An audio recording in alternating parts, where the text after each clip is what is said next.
आज देशको पूर्वी भागमा जुन भीषण बाढी र क्षति भयो साह्रै दुःख लागेको छ।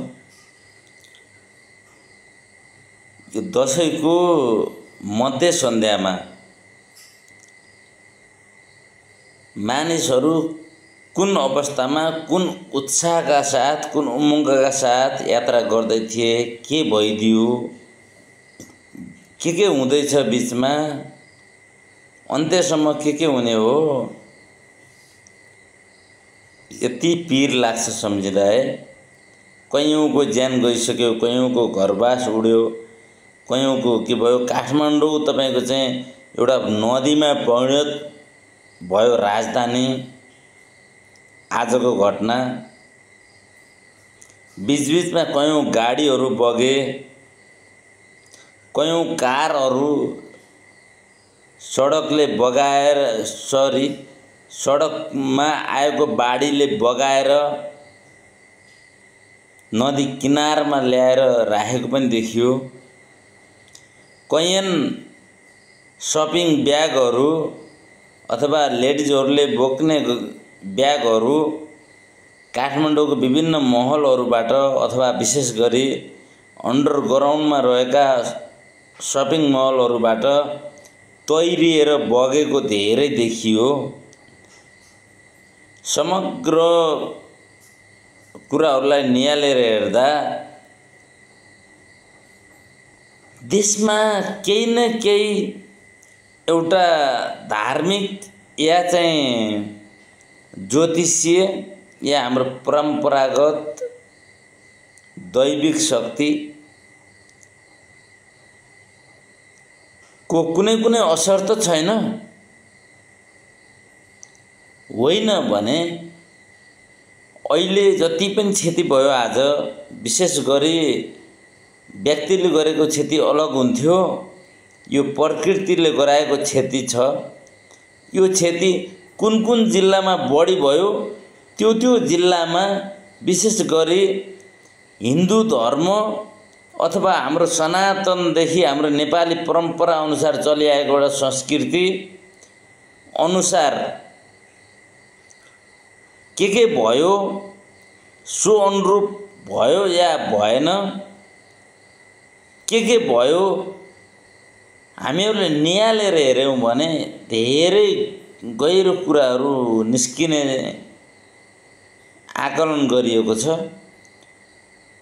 जुनसुकै जिल्लामा क्षति भयो त्यो जिल्लामा बाहुल्यता कसको छ, त्यहाँ के गरिएको छ, हाम्रो आस्थाको केन्द्रबिन्दु अथवा हिन्दू धर्मको आस्थालाई कहाँ कति खलबल्याइएको छ, त्यहाँ के कति क्षति भएको छ। जहाँ गाई बढी काटेर खाइन्छ नि त्यहाँ बढी क्षति भएको छ। होइन भन्नुहुन्छ भने कहाँ कति क्षति भयो निहाल्नुस्, त्यहाँ कति गाई वर्षमा काटिन्छन्, माध्यम छन्, अनुसन्धान गर्नुस्, निकाल्नुस्। 100% यही नै हो।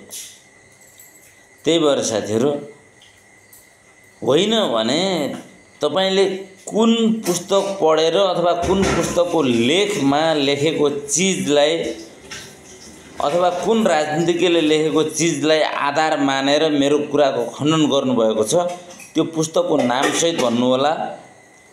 त्यो पुस्तक म किनेर पढ्नेछु र तपाईले गरेको कमेन्टको जवाफ दिनेछु। धेरै सोचनीय विषय छ साथीहरू। अस्ति भर्खरै 76 जना बलिदानी भयो। अहिले अब बाढी पहिरोले कति पुग्ने अनगिन्ती छ, अहिलेसम्म थाहा छैन। भोलि के हुने हो। तपाईले मौसमलाई मात्र निहाल्नु भयो भने त के हुन्छ भन्ने छ नेपालमा। राजनीतिलाई निहाल्यो भने त देश कहाँबाट कहाँ पुग्दैछ। तपाईँ हामीलाई श्राप त लागिरहेको छैन, तर कसको श्राप लागिरहेको छ। धेरै सोच्न जरुरी छ साथीहरू। सजग बनौँ, नेपाली रहौँ। तपाईँ हामीले कति सरल रूपमा बोल्न पाएको भाषा नेपाली भाषा सधैँ बोल्न पाऊँ। हाम्रो भावी सन्तति यही भाषामा छाती फुलाएर आफ्नो घर परिवार पाल्न सक्ने हैसियत बनाउन यही भाषाबाट सकुन्। विदेशीको भाषा हामीले अनुसरण गर्न नपरोस्। नेपाल जोगाउँ, नेपाल बनाऊँ। नेपाल बनाउनको लागि अन्तिम आधार के, कसरी नेपाल बन्छ, धर्म कसरी बच्छ, हाम्रो संस्कृति कसरी बच्छ, परम्परा हाम्रो कसरी बच्छ, तब न देश रहन्छ। तपाईले सबै राष्ट्रलाई हेर्नुभयो भने पनि मुस्लिम राष्ट्रहरू आफ्नो मुस्लिम को जसरी प्रचार गरिरहेका छन्, या चाहिँ सामान्यतया हाम्रो हिन्दूहरूको एउटा कुनै धर्मगुरु भनेर मानिन्छ भने मुस्लिमहरूको पनि त्यस्तै केही भनेर मानिन्छ समथिङ, मलाई सबै थाहा छैन। तर उसलाई कुनै एउटा शहरमा त्यो क्षेत्रको त्यो धर्मको लागि महात्मा मानिन्छ, त्यहाँ उसको शालिग लगाइन्छ, के हुन्छ। तर त्यो हाम्रो ऊ होइन। हामी अहिले त्यही दिशामा अघि बढिरहेका छौँ। त्यो दिशामा अघि नबढौँ, सोचौँ, अझै पनि सोचौँ। हामी अन्तिम अवस्थामा छौँ। तर यो भन्दै गर्दा कतिपयलाई लाग्छ या प्रधान न्यायाधीश प्रधानमन्त्री बनेको छ, ल सबै बुझेको छ, कसरी जाँदा ठिक हुन्छ उसले बुझेको छ। त्यही भन्ने व्यक्तिले के पनि बुझेको छैन भने जुन अहिले सरकारमा भएको सुशीला कार्कीदेखि सरकार अप्रत्यक्ष रूपमा चलाइरहेका बालेन्द्र शाहसम्म बारबारा फाउन्डेसनका गोटी हुन्। हामीले यो बुझ्न सकेका छैनौँ। र बारबारा फाउन्डेसनले नेपालमा खेल्न खोजेको के हो, के गर्दैछ बारबारा फाउन्डेसनले, हामी बाहिर मिडियामा आउँदाखेरि पनि बोल्न सकेका छैनौँ। यो हाम्रो दुर्दशा हो।